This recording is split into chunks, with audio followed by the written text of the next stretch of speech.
Good afternoon, Ray. This is a tape for you to get a better understanding of how the North Local and the Port Diane Local work. We're looking at Kirtville right now,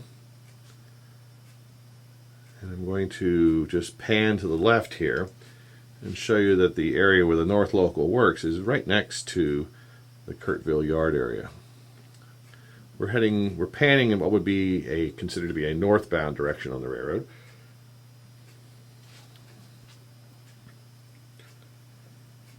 Now we're in the Laurel.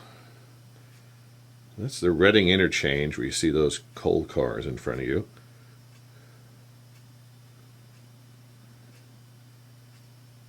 Where that Sioux Line boxcar is, that's the Laurel team track. And then up where you see the two coal cars, that's the St. Stephen coal dealer. Now those three places actually I just mentioned, are all worked by the North Local and the Coal Local, actually. Now this is St. Stephen. We'll pan left here. And that's Drucker's and the East Gordon team track. And then over here is the Jimtown area, and then coming off of that is Port Diane, which is coming into view now. Let me take that Kindle out of there so you can see it better. I'll go in closer also. There we go. This is the Port Diane area, and the barge is on the left there. Let me do some close-up shots for you. This is Kirtville Yard. Now we're looking at the Reading interchange. Again, another shot of the Reading interchange, and I'm going to pan left here and show you the Laurel team track. That's where the Sioux Line boxcar is. Now where we have these two B&O coal cars, this is the St. Stephen coal dealer, which is worked by the Coal Local. Drucker's General Store. And right next to it, about where that Union Pacific boxcar is the East Gordon team track. Again, these are worked by the North Local. These two lines of cars, I'll mark these as well with graphics on the tape. This is the Jimtown interchange tracks. If you look over here, I'm going to zoom in on it.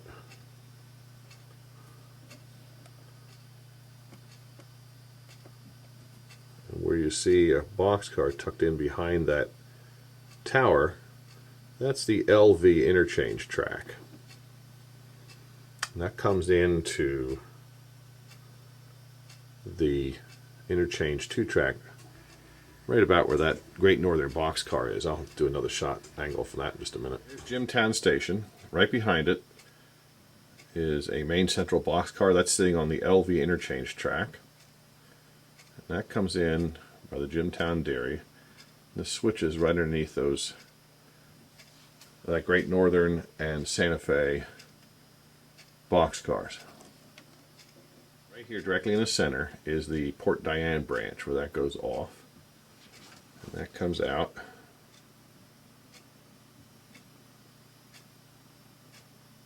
And this RS11 is the Port Diane local switcher.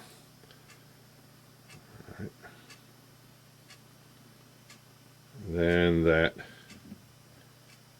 there's a track directly next to the building. That's warehouse track number 2, and then warehouse track number 1 actually goes in the building right behind that Main Central boxcar.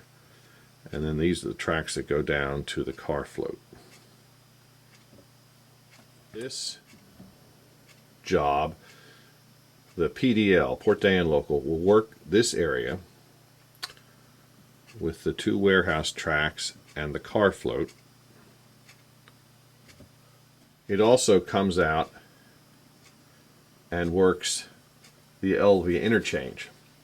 So it'll take whatever pulls off the barge and puts it on the 2 interchange tracks over here. So this local, the Port Diane local, stays in this area for its entire run. Leave from Kirtville, come over here, the Reading interchange, Laurel team track here, Druckers that is, and the East Gordon team track here, and then the 2 interchange tracks here. So anything that is going through Kirtville to Port Diane will be dropped off on these 2 interchange tracks by the North local. It then will be pulled by the Port Diane local and put on the barge or delivered to the warehouse tracks or the LV interchange. Penargil is located here on the lower level, actually directly below Kirtville. However, if any traffic for the Jimtown or Port Diane area if it were to come from here, it would have to get shipped all the way to here, and then it would go around the railroad to the right. Port Diane have to go around the railroad into the other room, up a helix, and then out onto the main level before it got around to where Jimtown is. So Kirtville is much closer than Penargil to the Jimtown, Port Diane area. I hope this has been helpful. Please let me know if it isn't. I can provide further information, or we'll try some other venue. Thanks.